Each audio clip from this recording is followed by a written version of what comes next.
Next வந்து பார்த்தீங்கன்னா MSME.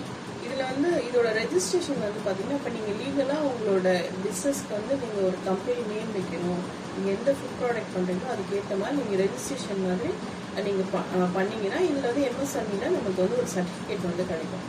இப்போ வந்து MSME ரெஜிஸ்ட்ரேஷனுக்கு வந்து உங்களுக்கு இந்த மாதிரி 4 விஷயம் வந்து தேவைப்படும். ஃபர்ஸ்ட் வந்து GST நம்பரு, அப்புறம் Aadhaar number, PAN number, mail ID, அதுக்கப்புறம் நம்பர்.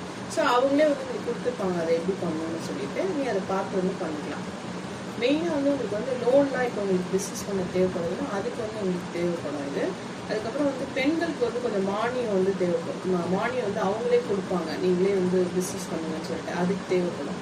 டேக்ஸ் வந்து உங்களுக்கு வந்து சலுகை கிடைக்கும். இப்போ ஏதாவது நீங்கள் கவர்மெண்ட் ப்ராஜெக்ட் எடுத்து நீங்கள் பண்ணுறீங்கன்னா உங்களுக்கு முன்னுரிமை வந்து இதில் வந்து கிடைக்கும் இந்த சர்டிஃபிகேட் மூலமாக. நம்ம MSME பார்த்தோம் இல்லையா, ஸோ அந்த ரெஜிஸ்ட்ரேஷனோட ஃபார்ம் வந்து உதயம் ரெஜிஸ்ட்ரேஷன் சொல்லிட்டு இந்த மாதிரி கூகுளில் போட்டிங்கன்னா உங்களுக்கு வந்து ஃபர்ஸ்ட் போர்ட்டல் வந்து ஓப்பன் ஆகும். அதில் வந்து நீங்கள் ஓப்பன் பண்ணி நீங்கள் அவங்க கொடுத்துருக்க அந்த டேர்ம்ஸ் அண்ட் கண்டிஷன்ஸ்லாம் நீங்கள் வந்து பார்த்து பண்ணிக்கலாம். இதுவும் இதே தான், அவங்களுக்கு பண்ண தெரிஞ்சால் நீங்கள் பண்ணலாம், இது இல்லையா நீங்கள் வந்து வெளியில் கொடுத்துருந்தா நீங்கள் பண்ணிக்கலாம்.